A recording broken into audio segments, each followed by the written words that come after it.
Are you ready to learn what red flags keep an eye out for when looking for love? Then we got you covered.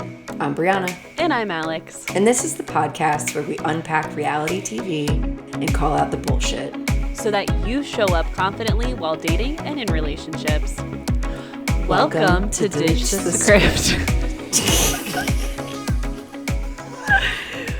Oh my God. I love it. Hi. Hey, long time no see. Yeah, that's a lie.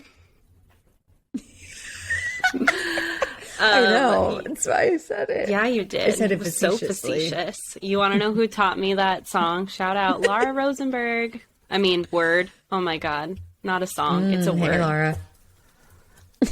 Guys, in case you're wondering. Yeah. Okay, the reason. In case you're wondering. Yeah. The that reason why Brie we're has the slow. giggles and Alex is like not making much sense right now is because we just got done with an hour-long talk on the Alfie app, which is a brand new app. It's still in beta, that is created by women for women to have exclusive content and so many different things. It's actually been really cool. Like, they even did, like a talk on an issue within the ballet world, which I totally want to check out, about why is it a male dominated thing? Like, they're all like, the majority of company directors are guys and the majority, you know. So anyway, yeah, of ballet companies are when female. all of their dancers are female See, dominated. I'm really going to be leaning on Brie today, but That's anyway. really interesting. Yeah, so we That's had okay. a I got you. freaking amazing talk on this app about so many different things. She asked some pretty good questions. Everything spanning from like unhealthy relationship behaviors, which if you listen to this regularly, you get to hear about those a lot, but also things like personality tests and how that impacts dating and like, you know, how much of a healthy relationship is managing your own stuff and so many different things. So the reason I'm telling you about this is because you can still get on the app. It's free and you can hang out with us. It'll be recorded, but, you know, we'll be there. We'll be there. We'll be there. So, forever. Yeah, forever maybe. and ever and ever.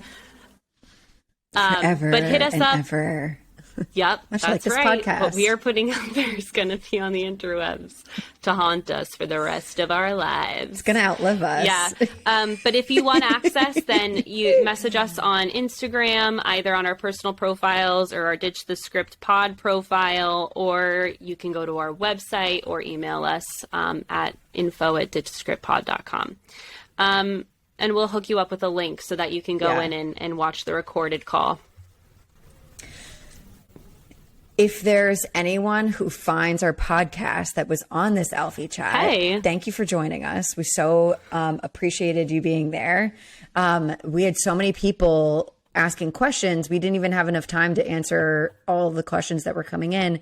If you had a question that you didn't get answered, because Alex and I are long-winded and love talking, you can go to our website, www.ditchthescriptpod.com, and ask your questions there. We'd love to answer them. We answer them anonymously, and we send you an email to give you a heads up that your question's going to be featured on the next episode.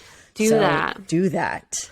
But yeah, it was a lot of fun. I loved, I get off on enough self-importance that like someone asking my take on anything is like, I freaking love it. A riot. I've always valued your opinion. Yeah. Who, me? Yeah.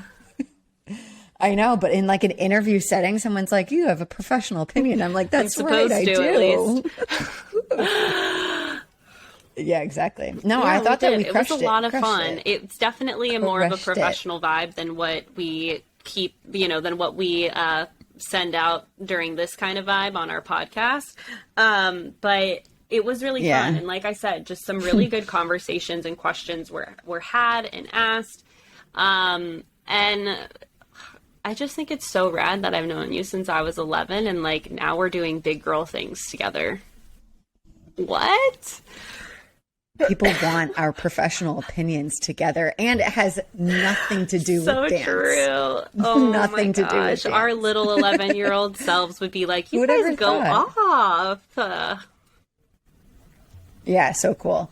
Also, very cool how our lives like aligned, Yeah, like I our know. interests aligned. Dude, I'm telling That's you, spooky. like soul, like this soul connected. Soul connected. And if you haven't listened to our first two episodes yet, where we aren't analyzing reality TV yet. We're just talking about how we met and like experience and funny stories from our childhood. So if you haven't gone back and listened to those, do, because one, you'll laugh your butt off. But two, we talk about, yes, we met at a dance camp and all of that and ended up living together for 6 summers, after that. And so when Brie and I decided to start this podcast, so many times, I think I said it to the point to where I made Brie a little nauseous, because I was like, if there is such a thing as fate, this is it. And it's so true. And I still feel that way. Yeah. It's so crazy. It's so, we've never lived in the same state, yet we've managed to stay in each other's lives. And now we're making a baby together. We have a little business. And then we got pregnant. Yep. We birthed this podcast. Oh my God. I love that. Yeah. We did. Oh my God. And there's also there's more things that we're doing together, you guys, in the future. Wait. Legally and not legally are gonna happen. I'm not even asking what the illegal we're doing stuff together. Is. I'm sure I could think of a few things. Well, okay, let me backtrack and say stuff on paper and stuff not on paper. That. Yeah. You know what I mean? I'm picking up what you're putting down. What I'm putting down. Okay. So that's it for this week's little intro catch up. Brie and I have, like I said, the gigs, and I'm going to be drinking a lot of water because my mouth is foaming from talking so much. So if you didn't know, this is a great time to plug our YouTube channel, because this might be an episode you watch because we look cute and we're silly today. So just throwing that out there. Yeah. If you want a more refined version of us, go to Alfie, download the app, get invited. See the professional side of us. Watch our... Yeah. And there's rich information, less F-bombs, we took out the curse words and we implemented very valuable, applicable skills. So go there if that's what you're looking for. But if you want, but we also give valuable skills and tangible stuff here too. You just have to sift through the gigs and the F-bombs. Such a balance. Yeah, you gotta wait. You have to listen. All right. You have to really listen. Maths. Okay. Married at First Sight. Maths. God. Of the couples that are doing really well, I'm so excited and feel so privileged to be able to watch the things that are helping them make it work. Because I think a general takeaway here is that it's not that it's just two special people, right time, right place, happen to be perfect fits for each other. It's not that. It's about two people that have enough in common, that want enough of the same things, committing to making it work with each other instead of being distracted by everything else that goes on in life. So that's a cool message for all of us that are outside of the dating reality television show. The majority. But of the couples that are failing, they're failing hard. Yeah, agreed. I'm just going to leave it at that. 100. Yeah. We're going to get to the big fail. A big fail is going to be our big finale. But what I will say is I wanted us to start with Jasmina and Michael, because where we left off with them is they were having a pretty challenging relationship. There was some contemptuous language coming from Jasmina's side. I don't know if contemptuous would have been the right word. She just was really expressing a lot of hurt and a lot of frustration and a lot of feelings of I'm feeling pretty done with this. And then we watch her open herself back up, even though she's not fully over what happened. So I wanted to sort of get your take on that. I feel she's so in her head. To me, she's so stuck on what his family said. And it's because she is, and again, this is why this is why being aware of what lens and filter with which you're interpreting the world, like, you need to have that kind of awareness, because I truly feel in another context, if she didn't hear what his family said about him, about, you know, assuming the worst in situations, predicting the worst would happen, she would not be in her head about what's gone down with them. I truly feel that way. And so because of that, and now there's been a little bit of conflict, and the conflict quite honestly started with her assumption of, you see the negative in everything, and interpreting what he was trying to say as that, it's now caused this riff and this kind of discomfort with her letting go and just being open to exploring it more fully. And I really appreciate her admitting that, you know, communication is important. That's clearly something we need to work on. And she did. She does push herself to show up on this date in an environment where she wasn't wanting to get in the water and things like that, but she at least allowed for the activity to loosen things up a bit. It just took some time. And I think Michael did a good job of kind of leading for that to happen. You know, he was able to ask, you know, like, how are you feeling? What's your opinion on getting in the water or not? And things like that. And he also just called a spade and was like, look, I know we've had some uncomfortable conversations, but he's committed to, like, making it work in true Michael fashion. That's something he said this entire time. Yeah. So. Right. Yeah. You know, they're building trust. And I think it's a good example of, like, where, let's face it, like, I know that you and I talk a lot about, like, these are the skills that we want couples to feel armed with so that they can navigate conflict effectively. But we preach so much of that because we don't often have that as our default. We're not in our relationships armed with all of these really helpful, useful communication skills and conflict resolution skills. So this feels like a real representation of what couples end up doing when they have difficult conversations. They don't actually feel like they've gotten to a resolution. They don't feel like they've gotten to compromise, but they're trying to move forward anyway. Now, we see in typical dating spheres where, when you're not bound by a wedded contract, you're like, okay, this isn't working. Right. I'm not going to see this person anymore. And maybe sometimes that is the right option. But here they're like, let's slowly build trust again and commit to moving forward, even though we haven't fully resolved what just took place. No, we don't totally have the tools yet. We don't necessarily see that in this episode, but it is alluded to in their, like, teaser for next week, that this same issue kind of rears its ugly head again. Yeah. Comes back. That's what happens, especially when you don't have an action plan in place for what the resolution looks like in our physical, literal world, you know? Because I think we can all have an idea of what a solution could be, but if we're not communicating that to our partner, guess what? They can't read your mind. So that is what I feel is missing in their communication, is her being able to get very specific with, like, this is what I need from you, this is what I would prefer, and him even taking a second to be like, okay, so what I'm hearing, and paraphrase, reiterate back to make sure that he's understanding her. And I feel if they could have that, she'd be able to relax a little bit more and show up more open to this entire experience with him. Yeah.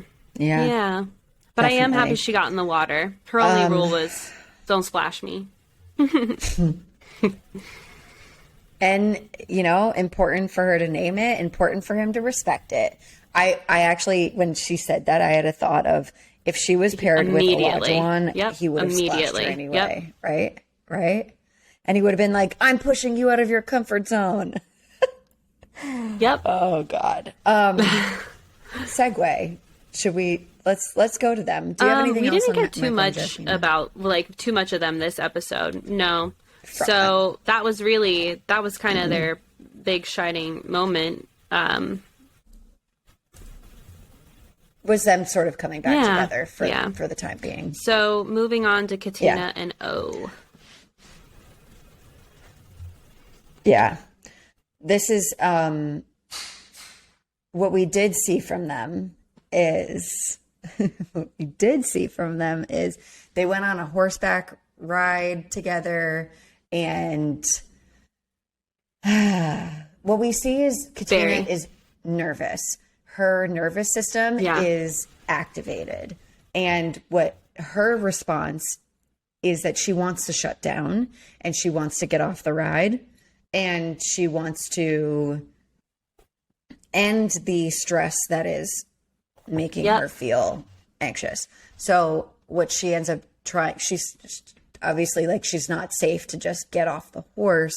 So she's telling Olajuwon, like, she's just like being really quick with what she's saying to like be like, shut up, go slower, stop talking, and I don't like this. And he's pushing her. He's trying to get her to like, you know, ease into it, which he's not getting. It's like, it feels impossible for her because she's so escalated. Yeah. She's upset. She's definitely hyper aware in this, you know, and you can tell by like exactly what you were saying, her the way she was sitting and her posture, she was almost like hyper vigilant, like very aware of like every move the horse was making. And also when people are getting dysregulated into that, in that way, you know, going towards the fight or flight freeze response more than like the fawn and freeze, they do exactly that. They try and self-soothe by outwardly exclaiming, you know, whereas the latter is like inward.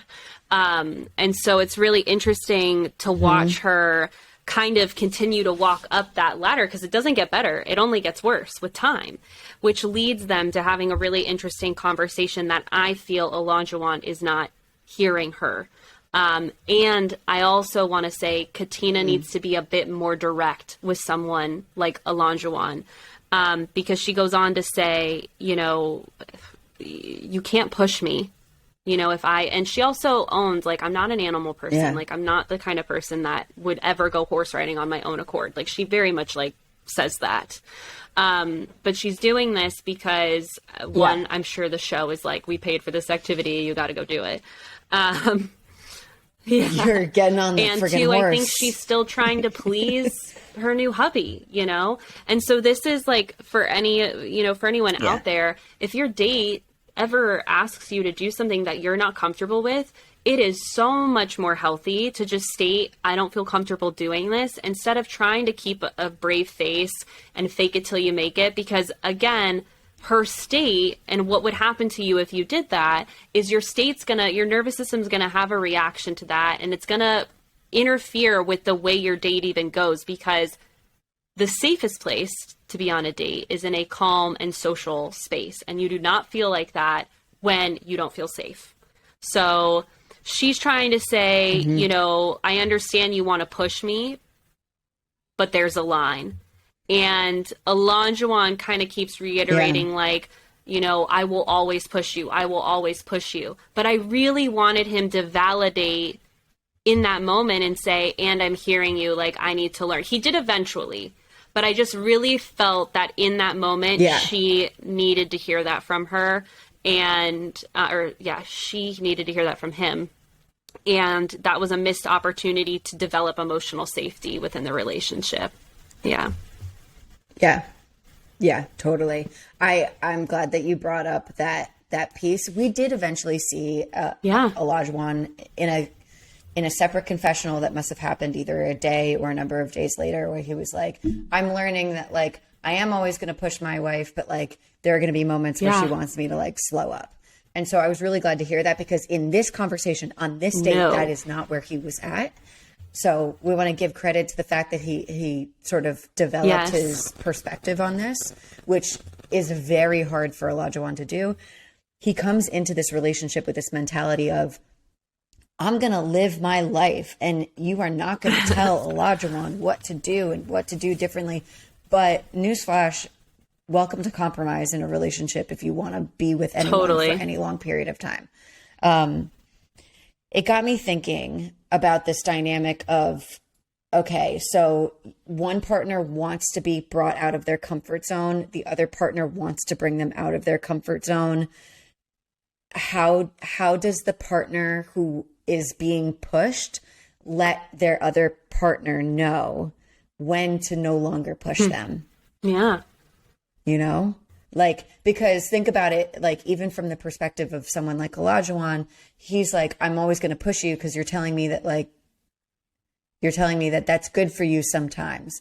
How is that person actually going to know when you don't want to be pushed? So I find that for couples, it's really important to create like some guidelines outside of an accelerated fight state. Like, you have to be chilled. This has to be like a regular schmegular day for you, a regular conversation, so you can like approach it with curiosity, compassion, and there's no like aggression. There's no other elements of a fight involved. I also think that it's really helpful to like suggest like a code word. Like, I'm going to give, this is our code word that I'm going to say when I really, it's like my safe word when I need you to stop. So if I'm not saying the safe word, like, feel free to continue to push me because like I'm scared, but I'm like trusting you and you're going to like, I'm going to let you keep doing it. But the minute that I say red balloon, stop what the fuck you're doing. Yeah. And fall back. That is a tactic I give any of the couples that I work with. And it can be anything you want, you know, like timeout. One of my couples says ghouls and goblins because we started working together over Halloween. So that was just like front of mind. But it works for them. And the other thing is a hand signal, because sometimes articulating that in the moment is too challenging. So having some kind of hand signal. So for the same couple who does ghouls and goblins, they do a heart, and that's just, and they walk away. They're just like, and they walk away, to be able to reassure the person that they love them. And for those of you who can't see, who aren't watching us on YouTube, I'm just making a heart with my hands. And that's what they do. They take that posture.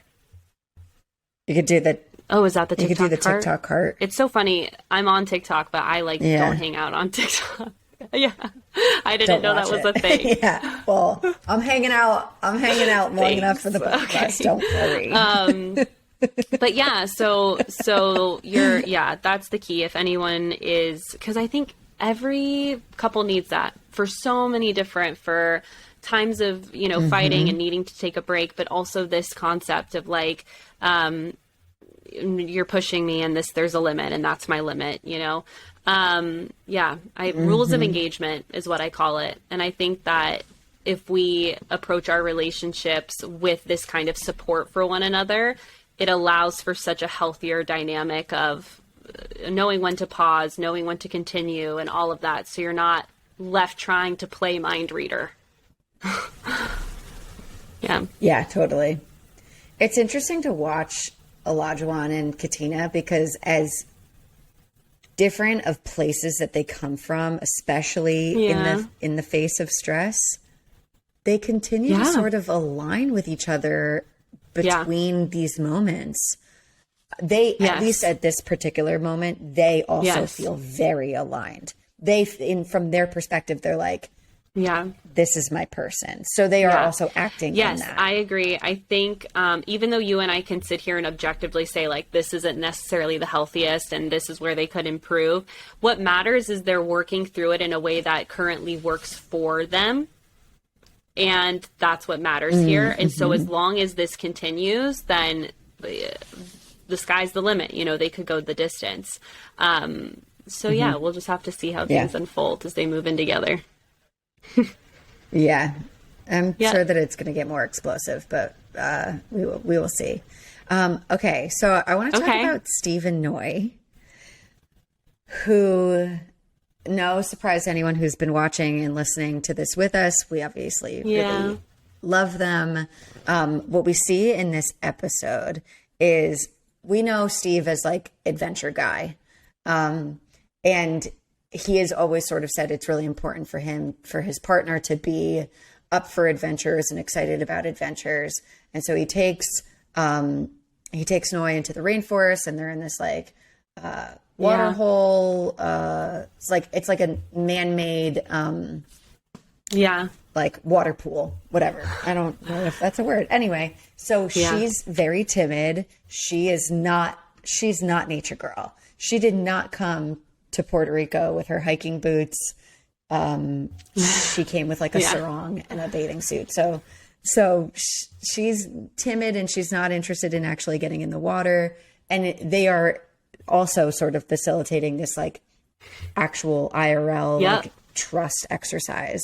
And it works for them, because even when it doesn't go very well, like Steve his foot gets bit by a fish, and they start laughing, and it becomes this like shared moment where like it was perfect. And I think honestly it proved him to her a little bit more, because he got her upright immediately and was holding on to her. And, you know, and we know this physical touch, co-regulation, like being able to experience something, but have that compression on the body. And like, especially from someone else, you know, okay, we're here, we're calm. I have a fish biting me. You're not drowning. You're okay.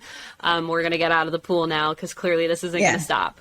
You know, and that's basically how it was. But that was why they were able to laugh, because if his instinctual pull was to let go of her, right, which let me just illustrate, you know, unpack for context, the trust exercise. She's basically floating on the water, but he's holding her underneath her back and booty, probably, you know? And so when this fish goes, and he was asking her to dip her head back into the water.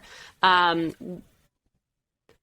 And so as she's going to tilt her head back, that's when this happens, which that position in and of itself can be very vulnerable to be in to begin with, and to have some kind of spastic pulling out of that can be scary.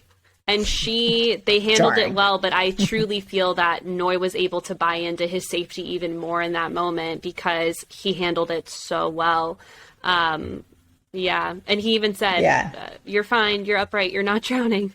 A fish is biting my leg. Like, he reassured her immediately. So that, I just felt it was a magical moment to watch. So cute. Yeah. What was really cool about this entire date as a whole is that, because we see Steve going into this experience and many of these early day experiences where he's like, it seems really important to him that his partner is excited about adventure. Noi is not excited about adventure, but they meet each other halfway, because Noi is willing to try it, to do this with Steve. And Steve is compromising on being open-minded that Noi is able to enjoy herself when she tries it, even if she's not excited about it to start.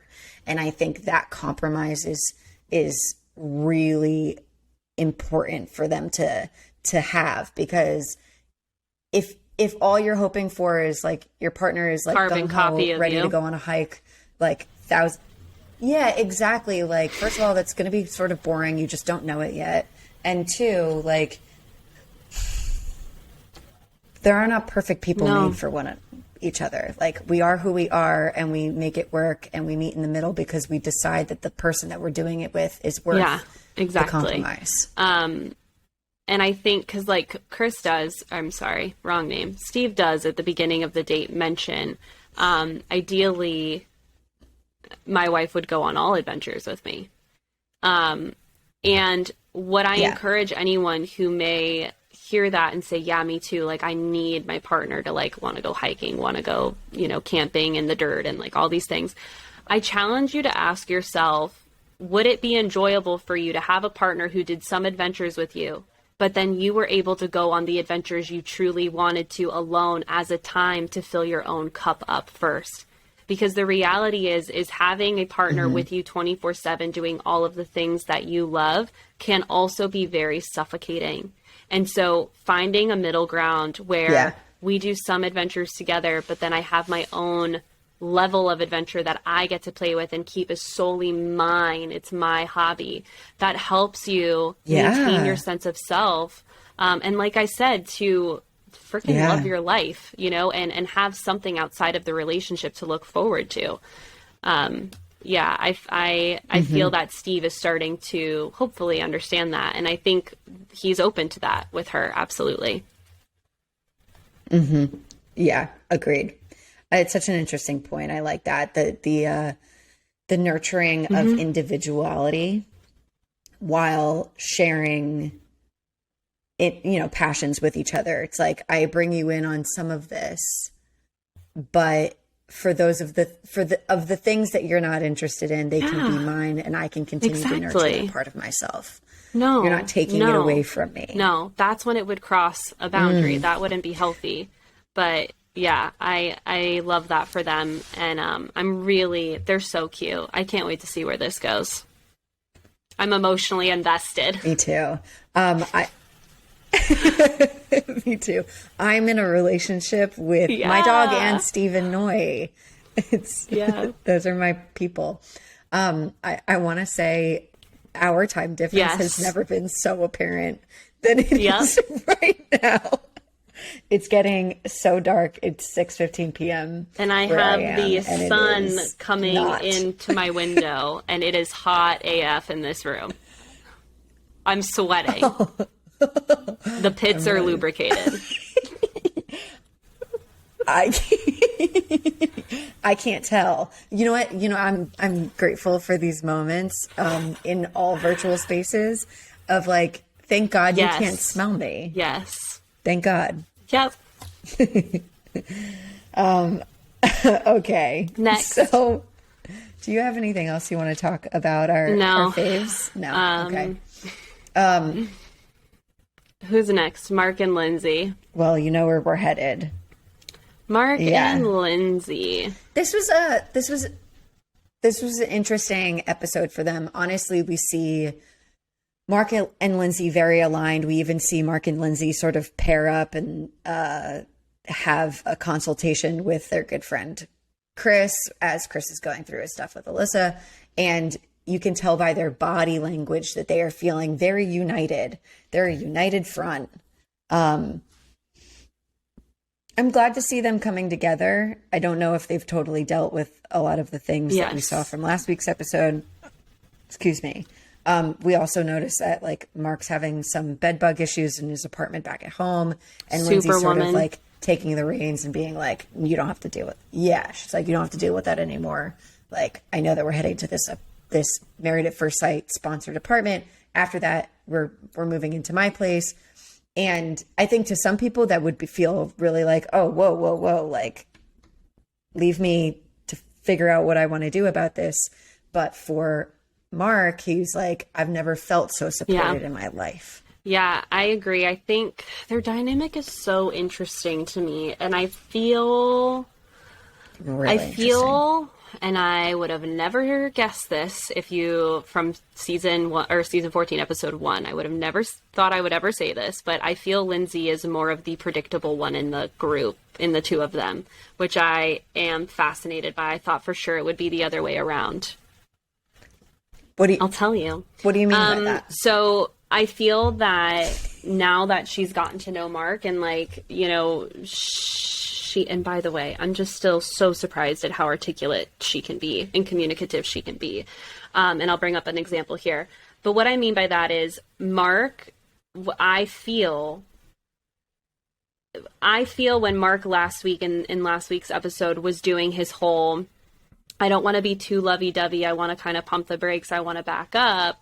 And he was saying that. I'm wondering if it's because he was coming off of the drama that had happened from the plane, how she tends to get when she's crossed the line, too drunk. Yeah. And so I feel that he may have been embarrassed with the group, and that's why he requested to pump the brakes. And now, because when they're behind closed doors and when they're just doing them and they're not with everybody, he's, like you said, the body language is very connected. It's very united. And so I'm just watching him with some curiosity. I'm kind of trying to figure out Mark and like, what was, are you truly feeling overwhelmed and smothered? Because if so, totally. But if this is because behind closed doors, you're totally fine with Lindsay and how she is, but then sometimes when it affects you in public, that's when you're like, ooh, I don't know what I'm embarrassed, so I'm going to try and control. That's where I'm like, what's going on there? Does that make sense? Right. Yeah. And we see, it makes a perfect sense because we see this sort of play out from Mark's perspective in his favor. But without going too much into detail about what this conversation was about, but there's like a whole group, all of the couples involved, dinner, and Lindsay is listening. She is like a lot of us, she's wearing her emotions on her sleeve. Basically, she's wearing her reactions on her face. And she's sort of facially reacting to what's going on in the conversation, but she sort of doesn't say anything else. And she gets called out, and Lindsay holds back. She's like, I haven't said anything. And she stays quiet. As far as what we see editing wise, we don't actually hear another peep out of her outside of like little like ad libs of support. And there are people that may know Lindsay, and maybe even Lindsay herself, that felt like, no, she should have said something. Like, she needed to speak her mind. Like, she had an opinion, and it was probably pretty valuable, because in this situation, someone else's opinion would have been valuable in this moment. However, she didn't say anything. And Mark's feedback with Lindsay when they are private after this dinner is, he's like, that was great. And he said something to the effect of, you know, it, as a couple, like, if we don't act how the other person acts, then we are like being misrepresented. We need to act how the other person acts. Red flag. Of all, that statement, red flag, bends my mind. Yeah, major red flag. What I'm getting is that he has this belief that as a couple, you need to behave the same way. And that is such a recipe for failure for your relationship, because of the individuality that it stifles. I wrote down the same thing. I was really angry that he said that. Jordan missed it, ran it back, watched it. We had a whole conversation about it, because I think his words, and this is what's, Mark he does this to himself again because of his lack of communication skills, but his words are kind of like sand. Like, it's like, they're so kind of wishy-washy that unless you're really listening, you're going to miss what he's saying, because in that moment, Lindsay interprets that as positive feedback.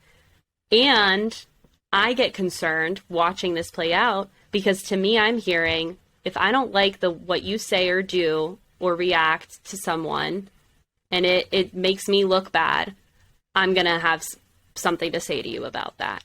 And the reality is that I think unless it's something that's morally wrong, meaning any kind of racist remark or sexist or anything like that, that is just like completely uncalled for, I think Lindsay's allowed to use the words she wants to use, and she's a grown woman, and she's allowed to, as you said, speak her mind if she feels like speaking her mind. And if that upsets you, that's your problem.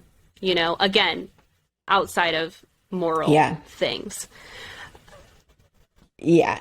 The way that it came from Mark, it's giving misogyny. It's giving don't speak out of turn. Fit the mold of what I deem is appropriate wifey behavior. Exactly. Like, yeah. Listen, there are some matters that are important for couples to sort of like come together privately, figure out what they want to do about it, come back together, have like a united answer that's considerate and respectful of both parties' perspectives. But no, what I say and what I do does not fully 100% represent you or us as a couple. It's me and my reaction, my thoughts, my feelings, my perspective. And if that hasn't hurt you, then why the fuck are you getting in my way? Yeah. That's how I feel. No, I agree. You know, like so that'll be interesting to see how it impacts their relationship. I do want to back up because at the start or the end of last week's episode, we leave Mark and Lindsay in this fight about exactly what I just touched on, him basically requesting to pump the brakes. And she's like, well, then why did we have sex? And da-da-da-da-da. And then if you're going to ask me to pull back, then I want to see this pull back from you. And then we actually see a glimmer of their resolution conversation. And I was really proud at how calm and direct Lindsay was with him. She said, the purpose of a romantic dinner is to make me feel loved and cared for, and that didn't make me feel loved and cared for. And I felt that was such a good way to articulate the event. That's the issue, right? I'm not saying you're not allowed to tell me that you want to pump the brakes or anything. I'm just saying I would prefer to have a conversation like that, not in that setting. And so I just want to give her like 2 thumbs up on the communication from front there. And then we get into some of, like you said, Mark's drama around mom calling nonstop and the landlord and the bed bugs and Lindsay coming to the rescue. Yeah. Yeah. There's a lot more that's going to happen once they move out. Mark and Lindsay have been sort of, their connection has sort of been protected by the honeymoon, figuratively and literally, you know, bubble. Like they're in this like faraway place where, and like, listen, the bubble is being permeated by the real consequences of what's going on in Mark's life. But, you know, it's very easy to tune out of real life problems when you're on vacation and when you're on a honeymoon and you're a part of a show. And so it's just not going to last for very long. Nope. So do we want to jump into the conversation that Mark and Lindsay have with Chris? Yes. Okay. Let's Good do segue. it. So we as the audience have been watching Chris, poor man, go through hell and back with trying to just get on the same page as where Alyssa is at. And she refuses. Which she's not on it. She's not on it. She hasn't even opened the book. But she also won't just own that, which is so frustrating to watch. And then it gets straight up like abusive. I'm just not. I'm like, can we please just can we please just call it what it is? Like, it's so unhealthy. And there were multiple times where her behavior was enabled in this episode, and I wanted to throw things at the TV. Because this is why I do what I do. This is why we have this podcast. I'm so tired of toxic behaviors being enabled by society. We need to stop. And the frustrating thing is we won't, because that's what the drama is. And this is a reality TV show, and you don't hit your ratings if you don't have drama. So it's like this crappy paradox that we're stuck in. I digress. Let's get back to the show. Thank you for highlighting that, though. Yeah, that's really like the whole crux of like why we do this, because yes, watching this is entertaining, but these are real people, and this is how real people actually deal with their issues in relationship with each other. And the real reality of this is you're affecting another person's life, and we continue to take that for granted. I want to give Chris a hug, poor dude. So basically he sits down with Mark and Lindsay, and they ask like, what's going on? And Lindsay is like playing devil's advocate. She's trying to dig. She's like, did you get in arguments? And did you say anything? Like, And he's like, basically at the end of the wedding night, you know, she comes to me and says she has concerns, and, you know, she just wants to make it through the night, and they'll talk again in the morning. And then he said when that conversation happened, she basically said, like, we just don't have anything in common. And so Lindsay just says, I'm confused. It sounds like she isn't, or you weren't what she wanted physically. And so she just didn't give her a chance. And I'm like, ding, ding, ding. You're right. She even admits it in the last episode. So I just don't understand why, again, the producers or anybody that heard that statement is allowing her to continue when she's blatantly admitted that.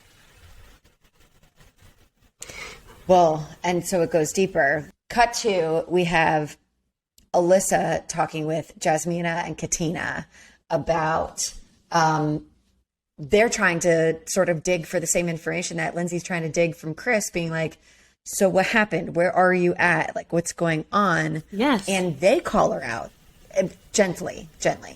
They call her out in sort of like a supportive and compassionate way. They're like, hey, listen, it sort of seems like from where I'm sitting over here, my total biased opinion, it seems like you maybe aren't attracted to this person. And so you sort of cut it off once you realize that you weren't attracted to him. And that's where we see that Alyssa admits that, but also sort of continues to sweep it under the rug of she's still trying because she's here, because she's physically here. She says this in this conversation. She says it with Chris when they're playing tennis on their date. She says it with this in the group setting that we'll get to later. She keeps saying, well, I'm here. I'm here. I'm here.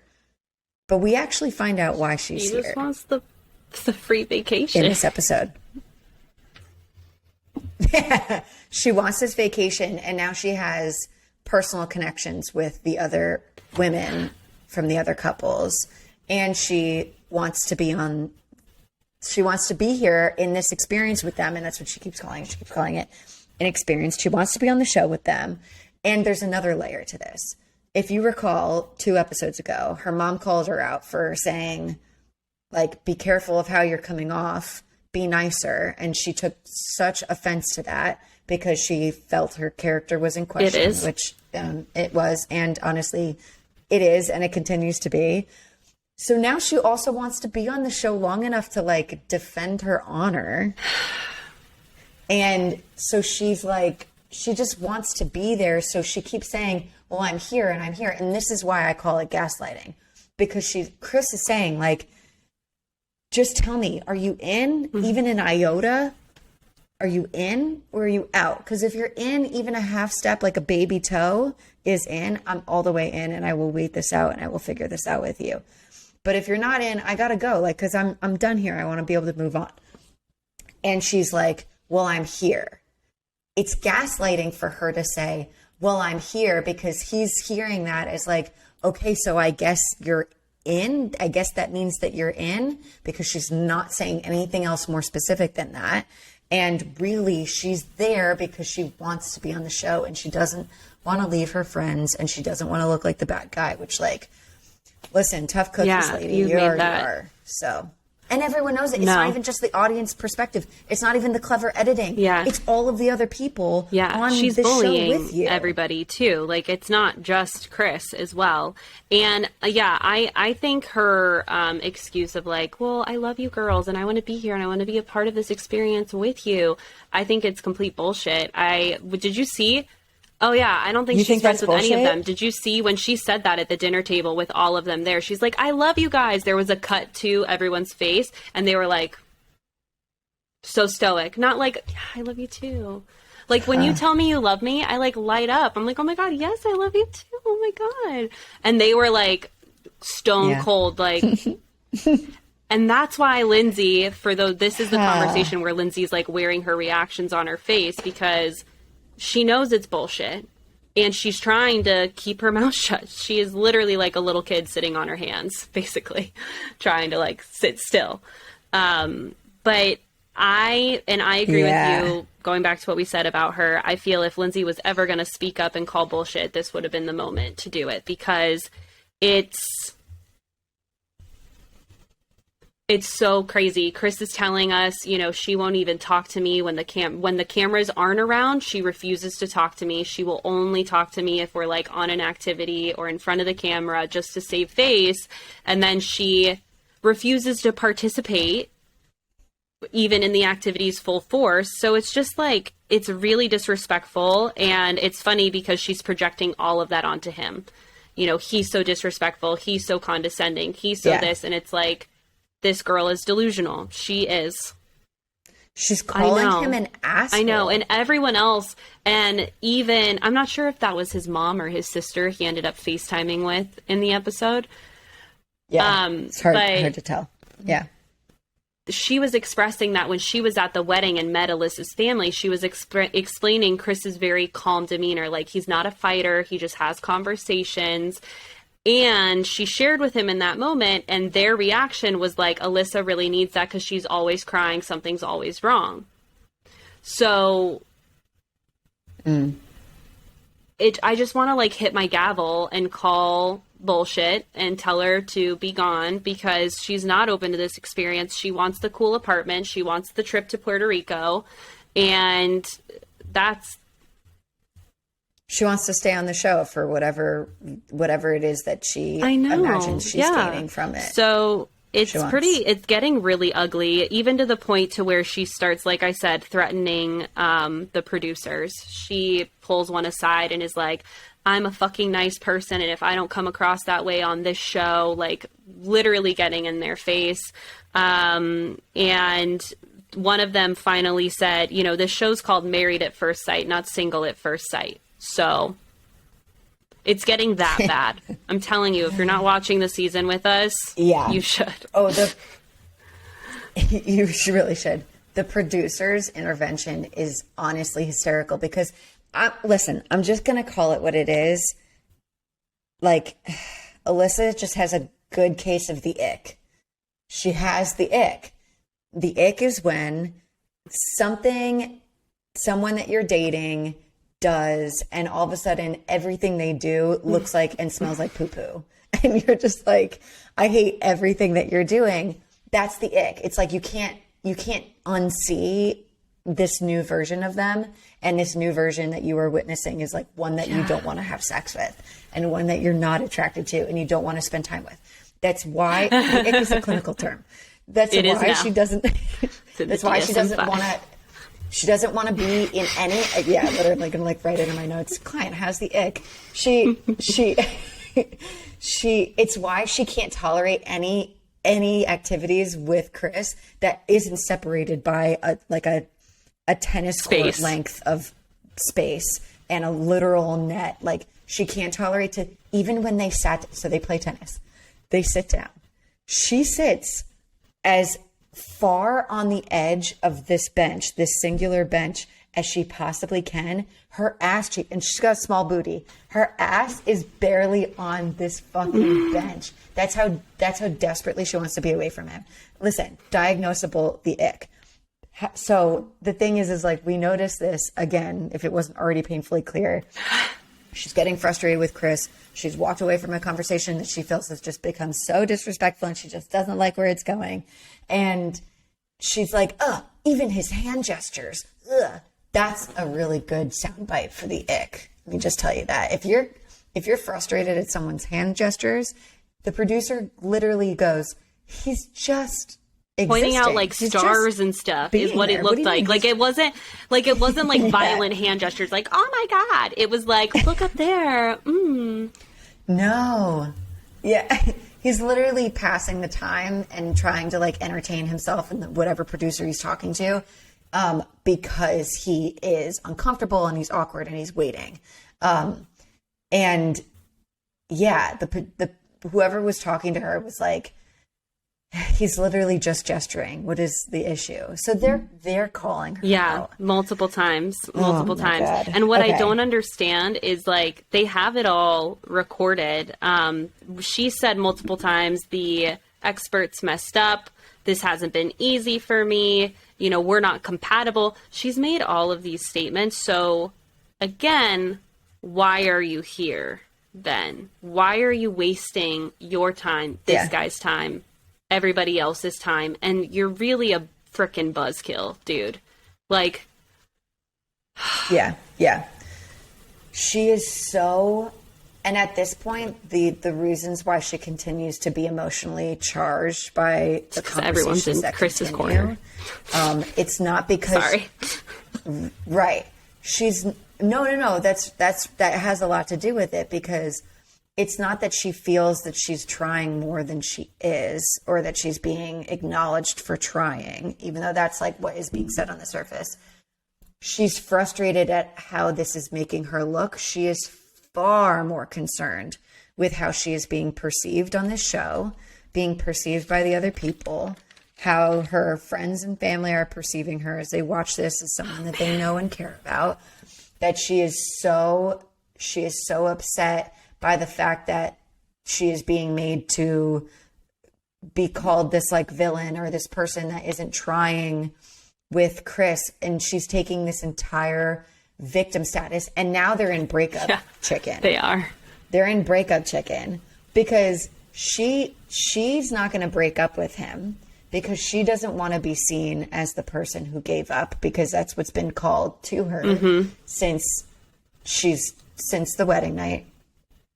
And Chris doesn't want to break up with her because he's like, I want her to say it. He says this, I want her to say it on camera. I want her to tell me that she's done. She's not interested on camera. So the two of them are at a standstill, a good old fashioned old Western I wrote that. standstill. I was like, his pride's getting in the way. Because I really wish he would just, because he calls her out a couple times on this in such an amazing way. And I really wish he just looked at her and was like, I deserve more than this. I'm out. Because it's true. And one, she would be like, I deserve more than this too. Which is, she even said that as the episode ended. She's in her confessional and she's like, this isn't my fault. I put in time and effort to be here. And if you don't like me, it's your loss. And it's not that he doesn't like you, dude. He's trying to have a marriage with you even, like, and talk to you, and you won't even give him the time of day. She's trying to gaslight us. Like, it's a mess. And so I really do kind of wish Chris would just call her out and be like, this isn't healthy. You're not okay. I'm standing up for myself. You need help. I'm out of here. Bye. You know? And that's... I do not suggest people telling other people they need help. I think that's something that can be so contemptuously said. I feel Chris at this point, after being so mistreated, telling her, you've mistreated me. I gave this an effort and I don't appreciate how you've tried to paint this picture that I'm the problem when I have been nothing but available for this experience. I think that's fine. Don't use my exact words if you need help, but that's just mean and contemptuous. But I do kind of want to say that to her because she does. Yeah. She needs support. Like, support. Another part of this that broke. She needs support. Yeah. I'm a therapist. There's something that really broke my heart. And I think that it had a similar effect on everyone in the room when this happened. But so they're in this like all couple dinner where they start, it doesn't start this way, but basically like Chris opens up like what he wanted out of this experience. And he was basically speaking to the version of him that applied to this opportunity. He's like, you know, I used to never really feel that being in a relationship was super, super important to me. Well, we know that he was already in one, and he had been in some for quite some time. He was like being really serious about kids and a family, and what that looked like for my marriage was going to be only until after I got my money right. I established my career. I've had success. Like, I bought a house. Like, my relationships with my friends and my family are in really good places. He's not saying I needed to do all of those things first. He's saying I did those things. And it was after I did those things that I looked around the room and I said, yeah, I feel like I can give myself to a relationship right now. And everyone was just like, yeah, man, that tracks. Like, you're going to be such a good dad. And what we're seeing, and what I really think Alyssa's getting for the very first time, if she's listening, is an actual window into who her partner is. But she has been blocking this out because she can't get over his teeth. She can't get over what he looks like. And it has spiraled. And she is, like you said, she has been trying to gaslight him and us ever since, because she didn't give this shit a shot. And that happens to be such a trigger for her. Yeah. It almost pisses her off more that he's such a great dude. It's almost. Oh my 100%. God. Yes. It gets her anger. It got really awkward because you're right. Like, it started in this place of where Chris was just being vulnerable about like what he wanted and where he was at and how he's grown and how he's like, you know, really ready to like have a marriage and have kids and all of that. And Elanjuan even was like, that just rips your heart out. Like, that guy's just like opening up and being vulnerable. And like, how can you not want to get to know that guy, basically? And, you know, she basically like steals the spotlight from that and tries to tell her side of the story, which again, they're not dumb. They've been witnessing them interact. So Alyssa is not doing any favors for herself, trying to pull this, like, the wool over their eyes, and act like it's been something that it hasn't been. And then it just gets really awkward amongst the whole table. And to the point to where they were even trying to shut down the conversation just because it wasn't helpful, and it was just ruining the night for everyone. And I do think it's interesting how I do think that's funny is, like, I have notes on people's reactions, like, as we were getting glimpses of the table. And one of them is, like, Katina eventually breaks, like, Lindsay and starts laughing at what Alyssa's saying because they know that she's full of shit. And then at the end, Katina actually follows up with Chris and asks, like, are you okay? So it's very obvious. Yeah, it's very obvious that Alyssa's over here trying to claim, like, I love you all, we have such great friendships, and everyone is way more concerned about Chris than they are with Alyssa. So it seems like they want Chris to move into the apartment over Alyssa, which she does not like. She wants that apartment. Which I don't even... What I would have said, okay, so, like, for any of us who are not watching this, like, what happens next, they're about to leave the honeymoon. Then they all go into these, like, Married at First Sight sponsored apartments where they, like, cohabitate for a little while. They film on their own, and we air that, right? So, and then they eventually move out of that place, and they, like, they figure out where they're going to live together after that, if they decide to continue to be together. So Alyssa and Chris are talking at their date and trying to figure out, like, what are they going to do about the apartment? Because he's sort of like, I imagine that you like don't want to live with me because you haven't even spent a night with me in a hotel room since our wedding day. And she's like, yeah, I wouldn't be comfortable with that. So then we get to this, like, round table moment where she's like, my idea is that we split it. Chris moves in for the first half, I move in for the second half, or vice versa. I can't fucking remember. It doesn't matter. But the thing is like, everyone's sort of just like, Chris is like, I didn't agree to that. I don't think that would be good. To me, I'm like, if you're not moving in together and you're here on the show because of your, quote, friends and your relationships, you gotta go. And that's actually what the producers are trying to, like, push her to, because they're like, we need you to make a decision, because I think that they probably can't continue to support two single people splitting airtime in an apartment that is not leading to their marriage as they have signed up for. It's fucking nuts. I don't understand why someone's like, yeah, but that's not the show. They touched on that. Like, that's not what, like, if you're not going to be in the apartment together, then you're done. Twice. But this is my point, is, like, why are they enabling this? Like, they kind of, and they finally did at the end of the episode, sort of, but we didn't get full clarity on that either. But even in the beginning, when they're just, like, setting the show up, the experts say that they reinforced the show's process, which to me implies they had a talk with her.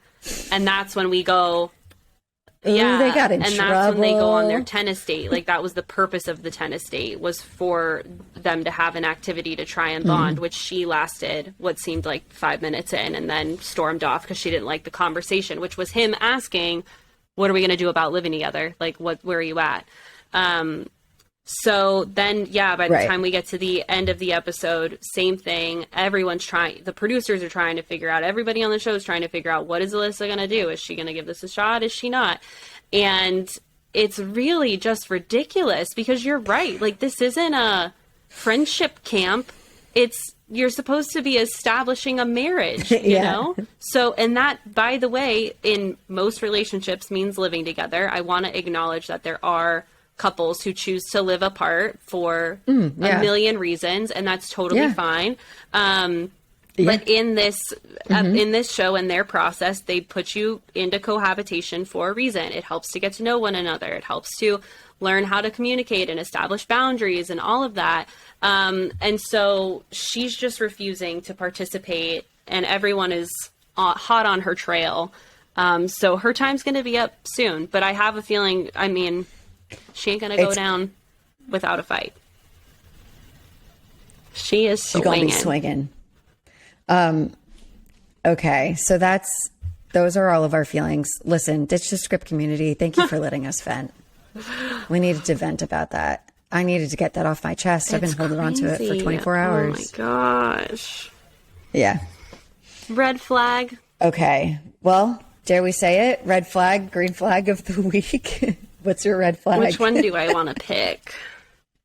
I got you. I got you on the support. Okay, I'll say my red flag of the week is Alyssa's constant gaslighting. Yes. Yeah. And I'm glad that you mentioned that, actually, because if this were to be a regular non-reality television relationship, let's say it's a couple that lives together and you're trying to bring up the concerns about that are impossible to miss in your dynamic. Mm-hmm. You keep coming to the same fights. You keep getting stuck in the same places. And you say to your partner, like, we got to deal with this. We got to figure this out. Where are you at? How do we get through this? And your partner's like, or rather you're asking them, are you done? Do you not want to be here anymore? And your partner's like, well, I'm here, aren't I? Well, I continue to come back here, don't I? Yeah. Gaslighting. Yeah. And this is why Brie and I wanted to do this show, is because it's like, it can be so sneaky. It can be so sneaky.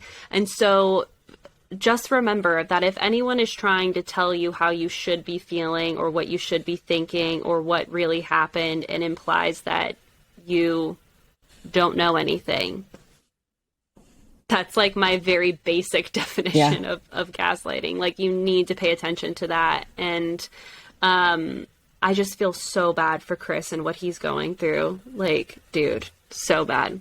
What about you? What's your red flag? Yeah.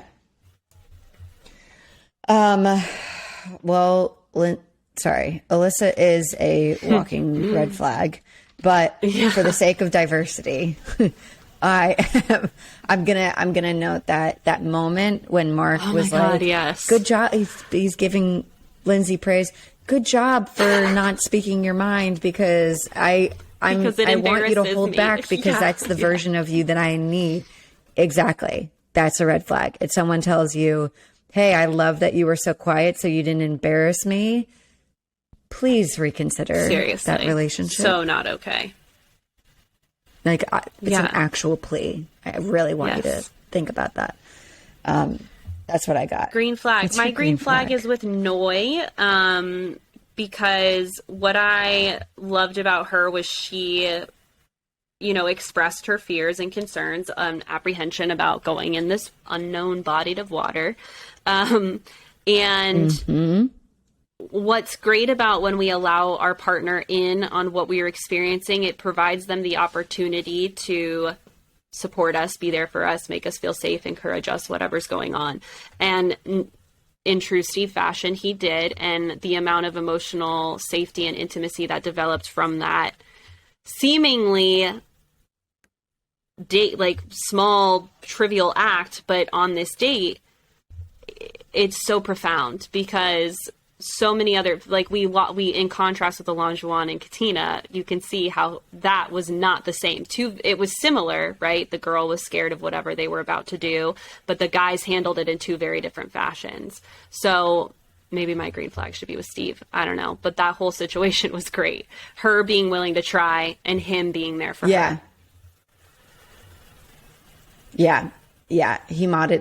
He could have easily had that moment and felt critical of the fact that she wasn't more interested in that type of activity or more of it like it. But instead, he's keeping an open mind and appreciating the effort that she's clearly making. I think that sometimes people miss that when they come from such a different place of like, I love adventure. If you are noticing that your partner who does not love adventure and has every right to not want to fucking love adventure is getting in the water with you, so to speak, like, give credit where credit's due. That's hard for your partner that doesn't love feet and ookie gookies. Oh. So I never knew if I would ever be able to say ookie gookies in a like, there you go, project of mine. You did it. Here we are. How are you going to celebrate this win? Ookie gooks. by making this clip and putting it on the internet in different places.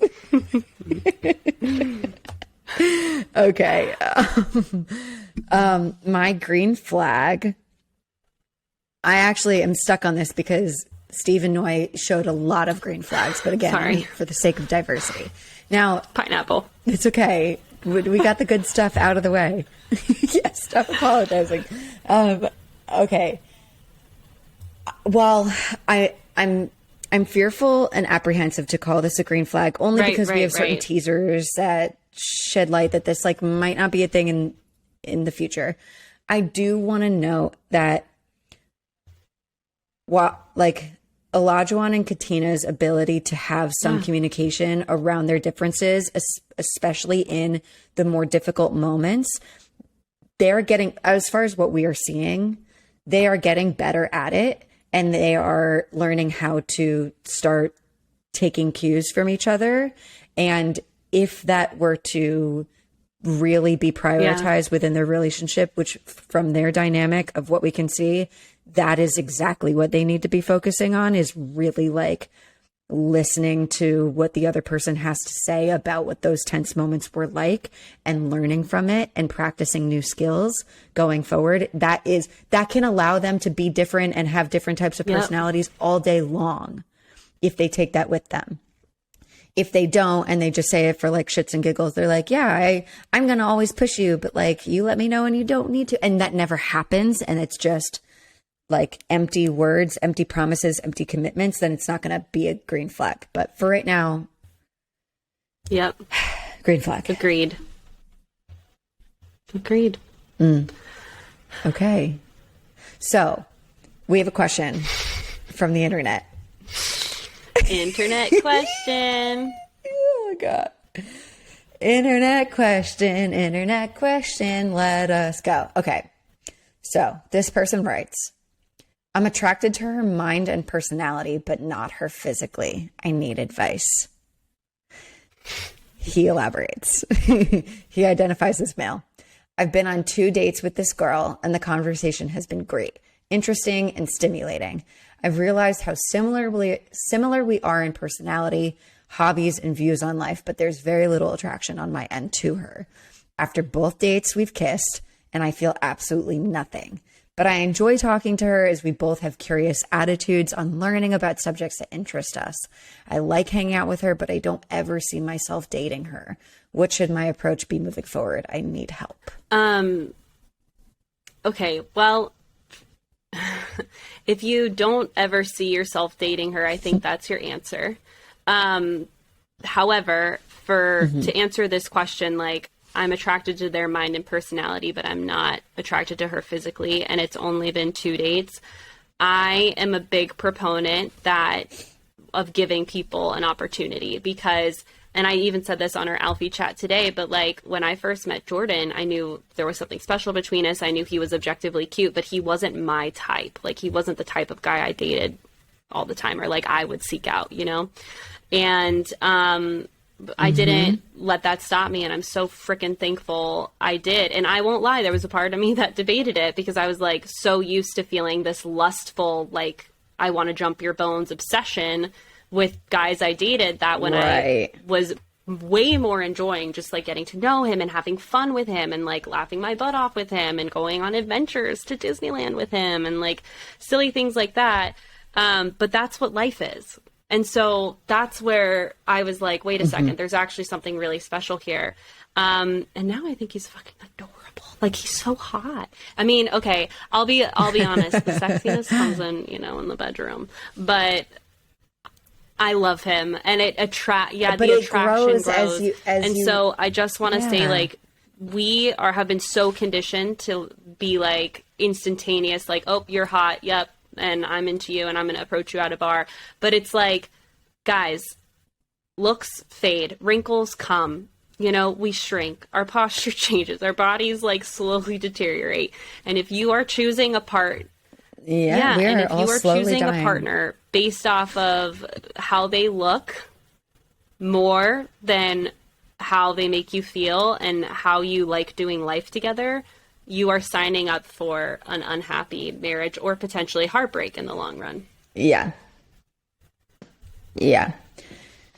Dear question asker, I wish that you were here for us to like ask more questions.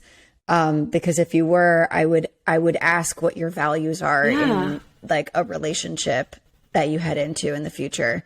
Because when I read the statement that you've given us, it feels like to share space with someone that you enjoy their mind, you have a similar approach to new things, new experiences. That to me sounds like the opportunity for a really cool life together, like a really good life together. And it's hard to find people that you're on the same page with in how you approach newness, and you feel like you can talk about anything and everything. That is a dime a dozen. I would want you to think about what you mean when you say that you don't see yourself ever being with this person. There's an incredible real version of reality in which that is just true, and you mean it as you say it. I also think, like, I don't know, there's a part of me that's sort of like, what are you protecting yourself from? What are you, like, I don't know, like, why do you not see yourself with this person? You didn't tell me that. Is it just because you're not so physically attracted to them, you don't want to like rip their clothes off? Like, that's different. It's not as important. Like, real advice is assess what your values are. If your values don't align with what you've experienced so far with this person, move on. But if your values actually do fall in line with what this person is giving you, green flag. Keep it, like, stay in it. Don't overpromise anything to this person, because chances are they like you.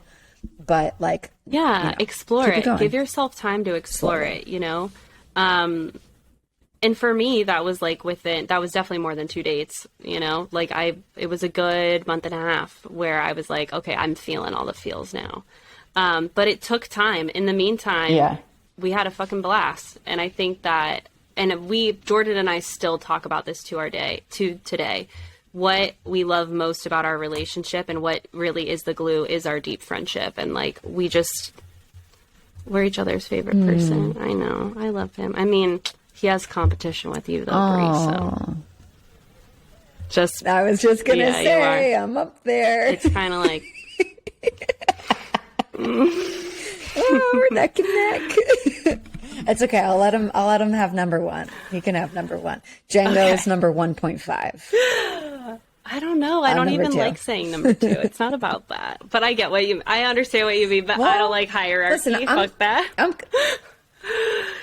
I'm chilling. Yeah, no, me neither. Hierarchies need to be abolished. They rarely work. They do. They ruin things. Okay. Oh, right. So, we did it. We need to close out this episode now. I gotta go. I have a crying dog that desperately wants to take a shit on my lawn. We got this. He wants to shit on my lawn. Follow all of our social medias. Go to TikTok, Ditch the Script Pod. Go to Instagram, Ditch the Script Pod. Now you can sign up for the Alfie app, ALPHY, and you can go listen to our exclusive Alfie chat that was recorded, video and all, so you can see our sexy selves over there, where we answer also more real advice, but in a more professional tone. Yeah, and for that link to get on the Alfie app, because you can't just go on it, you have to get invited. You need a fancy ass code. So message us on any of our platforms. The other thing is your listener questions. Hit us up. We answer, like Bree said at the beginning of the episode, but just to reiterate, we answer your questions anonymously. So ditchthescriptpod.com. Scroll all the way down. There's a little submission box. And other than that, I hope you guys have a great Valentine's Day. We're sending you lots of love. Yeah. Sending you lots of love. Thanks for hanging out here. If you like this episode, screenshot it, share it to the gram, and tag us. We love to see it. And we'll see you next week. Hugs and kisses. Yeah. Peace. Bye-bye. We love you.